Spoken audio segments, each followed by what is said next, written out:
दोस्तों, क्या आप जानते हैं, एक ऐसा समय जब देश की राजनीति उबाल पर थी, हर दल अपनी गोटियां फिट करने में लगा था, तभी एक ऐसा नाम सामने आया जिसे प्रधानमंत्री बनाने की चर्चा चल रही थी।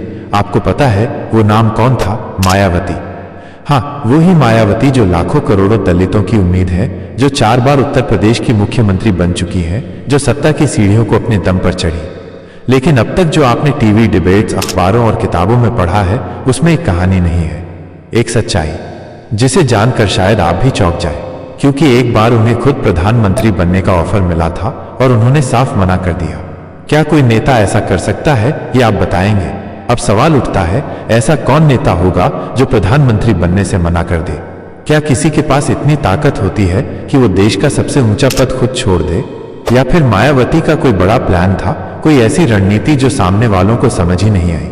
तो दोस्तों, आप सभी को इस कहानी को समझने के लिए थोड़ा पीछे जाना होगा। वो दौर था जब केंद्र में गठबंधन की सरकारें बनती थी, जब हर सीट की कीमत होती थी और जब बीएसपी जैसी पार्टियों की भूमिका दिल्ली तक तय होती थी। 2009 का लोकसभा चुनाव हुआ था और उसके बाद तीसरे मोर्चे यानी थर्ड फ्रंट की चर्चाएं शुरू हो गई थी। कांग्रेस और बीजेपी दोनों के बहुमत से दूर रहने की आशंका थी और ऐसे में कुछ नेता चाहते थे कि एक नया, गैर कांग्रेसी, गैर भाजपाई चेहरा देश का प्रधानमंत्री बने। यहीं पर मायावती का नाम अचानक उभरा। वामपंथी दलों ने, क्षेत्रीय पार्टियों ने और यहां तक कि कुछ वरिष्ठ राजनेताओं ने यह सुझाव दिया कि क्यों न मायावती को प्रधानमंत्री पद का उम्मीदवार बनाया जाए, क्योंकि वो एक दलित महिला थी जो अपने बूते सत्ता तक पहुंची थी। ये अपने आप में इतिहास बन सकता था। देश को एक ऐसा प्रधानमंत्री मिल सकता था जो सबसे वंचित तबके से था। लेकिन राजनीति इतनी सीधी नहीं होती, जो सामने दिखता है वही सच नहीं होता। उस वक्त मायावती के पास ये प्रस्ताव पहुंचा, लेकिन उन्होंने क्या किया? उन्होंने मना कर दिया। न कोई प्रेस कॉन्फ्रेंस, न कोई कैमरा, बस एक चुप्पी, एक इनकार। और यही इनकार आज तक इतिहास के पन्नों में ठीक से दर्ज नहीं हो पाया। अब भाई असली सवाल आता है, मायावती ने मना क्यों किया? क्या वो डर गई थी या कुछ और? जानने से पहले चैनल को सब्सक्राइब करें तो आगे बढ़ते हैं। क्या उन्हें लगा कि केंद्र की राजनीति उनके लिए नहीं है, या क्या उनके पास कोई ऐसी दूरगामी सोच थी जो हम सबकी समझ से परे थी? यही वो पहलू है जहां ये कहानी सिर्फ एक घटना नहीं रहती, ये बन जाती है राजनीति की सबसे चौंकाने वाली रणनीति। कुछ जानकार कहते हैं कि मायावती जानती थी कि प्रधानमंत्री बनने का ये ऑफर सिर्फ एक दिखावा था। उन्हें मोहरे की तरह इस्तेमाल किया जाता और फिर किनारे कर दिया जाता। उनका अपना वोट बैंक, उनकी पार्टी बीएसपी और उनका आत्मसम्मान माइनस, ये तीनों किसी भी डील से कहीं ज्यादा कीमती थे।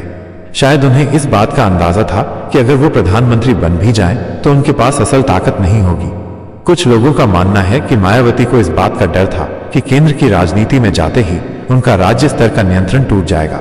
और मायावती की असली ताकत हमेशा जमीन पर रही है, उत्तर प्रदेश की मिट्टी से, गांवों की गूंज से और दलित समाज के भरोसे से। वो ये सब छोड़कर दिल्ली की कुर्सी नहीं चाहती थी, जो शायद सिर्फ नाम की होती। लेकिन इस पूरे घटनाक्रम का सबसे बड़ा पहलू यह था कि मायावती ने यह फैसला किसी दबाव में नहीं, बल्कि खुद लिया।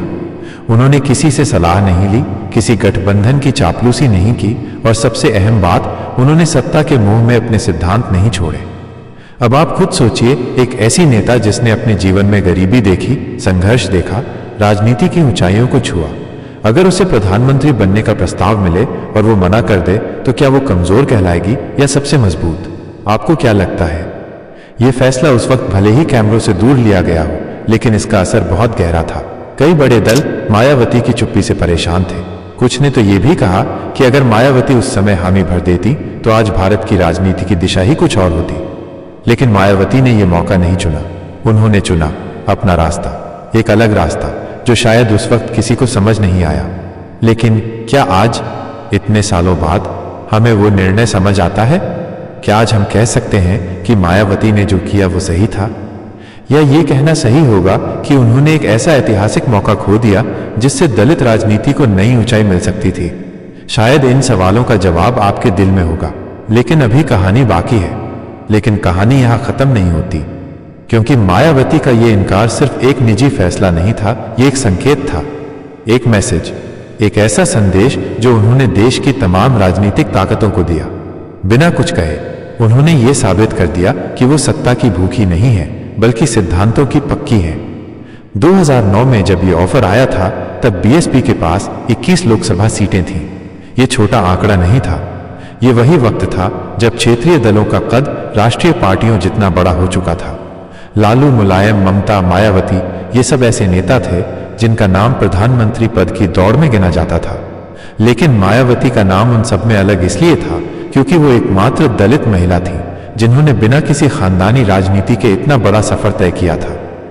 अब सोचिए, ऐसे वक्त में अगर वो चाहती तो अपना नाम प्रोजेक्ट कर सकती थी, रैलियां कर सकती थी, मीडिया को बुलाकर ये कह सकती थी कि मैं प्रधानमंत्री बनने के लिए तैयार हूं।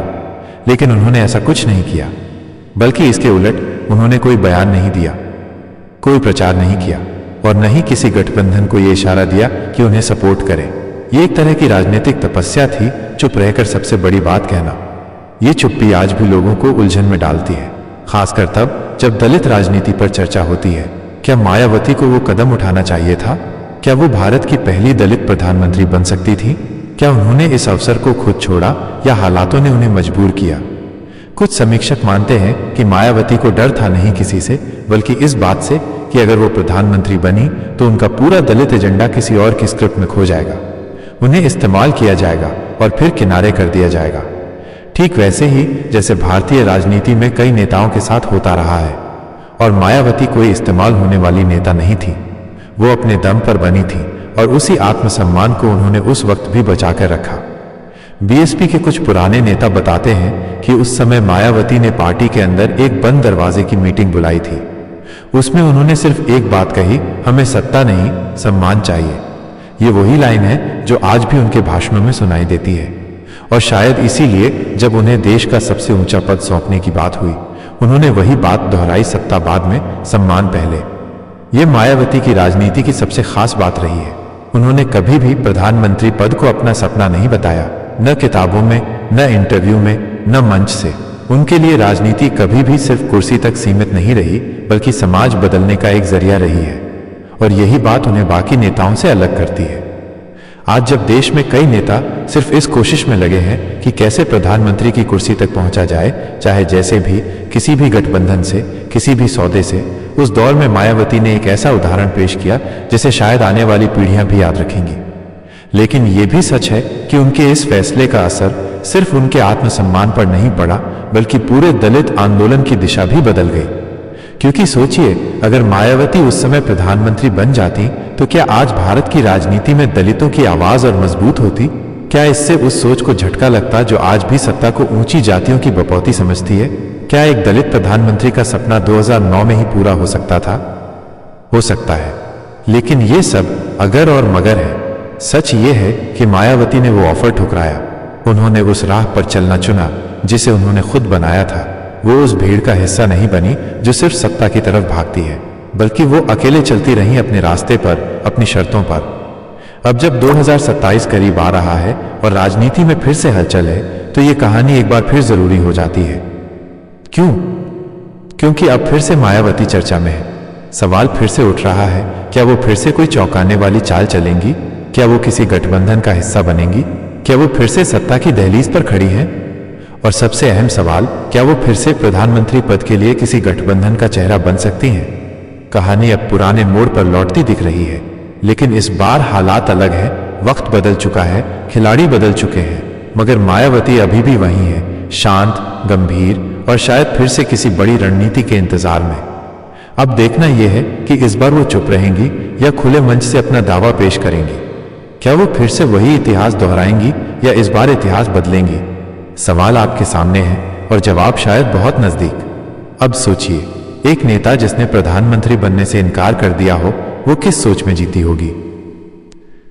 क्या मायावती वाकई किसी एक पल में ही इतना बड़ा निर्णय ले सकती थी, या फिर ये कोई बहुत लंबी और गहरी रणनीति का हिस्सा था?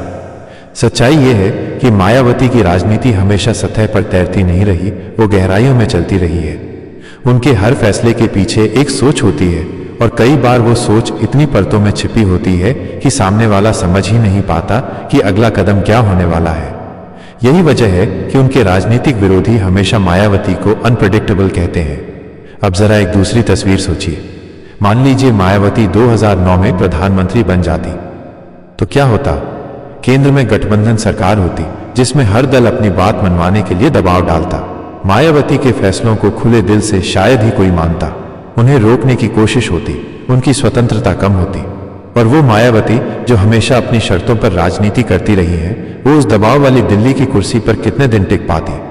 और यही बात शायद मायावती ने पहले ही भांप ली थी। एक और बड़ा कारण था पार्टी का विस्तार। मायावती जानती थी कि प्रधानमंत्री बनने का मतलब बीएसपी के राष्ट्रीय विस्तार पर लगाम लग सकती है, क्योंकि प्रधानमंत्री बनने के बाद उन्हें हर पार्टी के साथ सामंजस्य बनाना पड़ता, यहां तक कि उन पार्टियों के साथ भी जिनके खिलाफ वो आजीवन लड़ती आई थी। और सबसे बड़ा कारण उनका वोट बैंक। दलित समाज को मायावती सिर्फ एक नेता के रूप में नहीं बल्कि एक प्रतीक के रूप में दिखती हैं। अगर वो केंद्र की राजनीति में जाके समझौते करती तो क्या वो वही प्रतीक बनी रह पाती? क्या फिर दलितों के दिल में वो वही भरोसा कायम रह पाता? ये सवाल मायावती के दिमाग में भी जरूर रहे होंगे। और यही वजह थी कि उन्होंने 2009 में वो कुर्सी ठुकरा दी, एक ऐसी कुर्सी जिसके लिए लोग पूरी जिंदगी खपाते हैं। अब आप खुद सोचिए, क्या ये इनकार कमजोरी थी या एक बहुत बड़ा नैतिक बल? इतिहास में कई ऐसे नेता हुए हैं जिन्होंने कुर्सी ठुकराई, लेकिन उनमें से बहुत कम ऐसे हैं जिन्होंने अपने समुदाय के लिए, अपनी विचारधारा के लिए ऐसा किया हो। मायावती का फैसला उस वक्त भले ही कुछ लोगों को हैरान कर गया हो, लेकिन आज जब हम पीछे मुड़कर देखते हैं तो समझ आता है कि उन्होंने कितना सोच समझकर वो कदम उठाया था। उनकी चुप्पी एक साइलेंट प्रोटेस्ट थी उस सिस्टम के खिलाफ जो दलितों को सिर्फ वोट बैंक समझता है, लेकिन सत्ता में बराबरी देने को तैयार नहीं होता। और शायद इसीलिए उन्होंने कहा, सत्ता नहीं, सम्मान चाहिए।